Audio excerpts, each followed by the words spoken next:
Union du principe spirituel et de la matière. La rencontre de la lumière avec l'atome. Kardec enseigne que l'univers est soutenu par deux éléments fondamentaux. Le principe matériel, qui donne la forme, et le principe spirituel, qui donne le mouvement et le sens. Ces deux principes sont distincts, mais inséparables, comme le corps et l'âme, comme le son et la vibration. La matière fournit le champ d'expression, l'esprit, la cause qui dirige. Lorsque les deux s'unissent sous la volonté divine, la vie naît dans toutes ses manifestations. Cette union n'est pas accidentelle.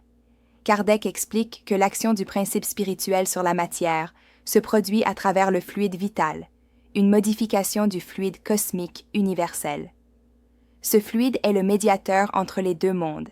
Il transmet à la matière l'énergie spirituelle et permet à l'esprit d'agir sur elle. Ainsi, chaque être vivant est le résultat d'une alliance sacrée entre l'atome et la conscience, la matière animée par la pensée de Dieu. La physique moderne confirme que la matière et l'énergie sont des expressions d'une même réalité. Depuis Einstein, nous savons que E égale mc au carré. L'énergie peut se condenser en matière et la matière se libérer en énergie. Ce que Kardec appelait le fluide cosmique peut aujourd'hui être comparé au champ quantique universel, l'océan d'énergie invisible dont tout émerge. Chaque particule de matière est une vibration de ce champ, la signature énergétique de l'esprit agissant sur le monde physique. La biologie quantique élargit cette compréhension. Des recherches montrent que les processus vitaux, comme la photosynthèse, la respiration cellulaire et même l'odorat, dépendent de phénomènes quantiques qui révèlent une intelligence naturelle opérant à la base de la vie.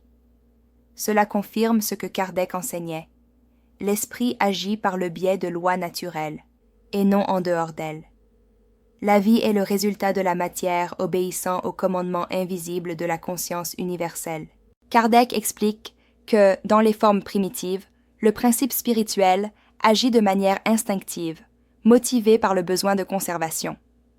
À mesure que les organismes s'améliorent, l'esprit acquiert un contrôle accru sur la matière, jusqu'à la dominer pleinement chez l'être humain.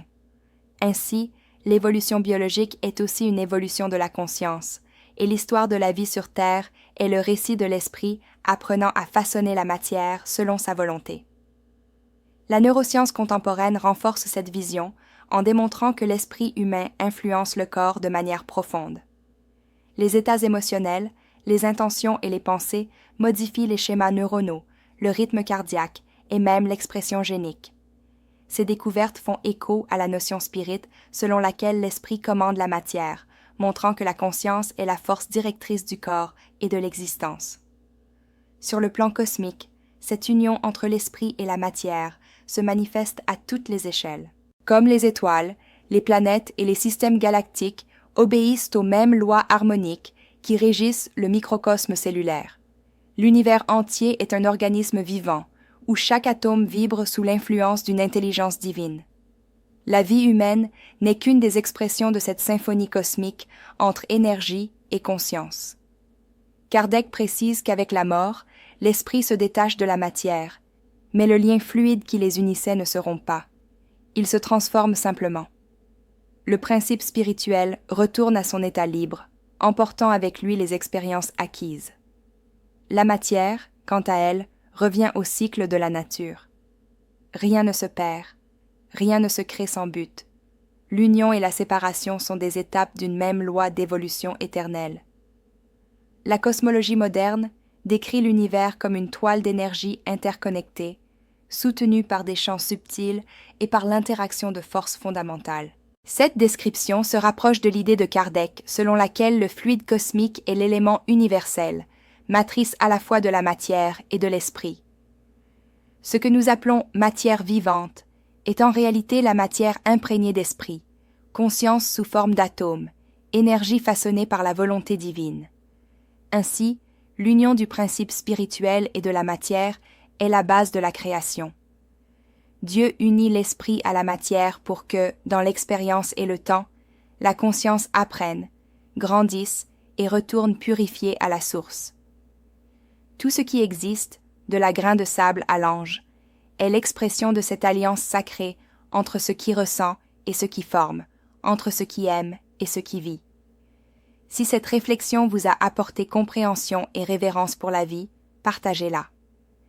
Car comprendre l'union du principe spirituel et de la matière, c'est reconnaître que nous sommes le point où l'invisible touche le visible, et que chaque cellule de notre être est l'Esprit de Dieu se manifestant en forme.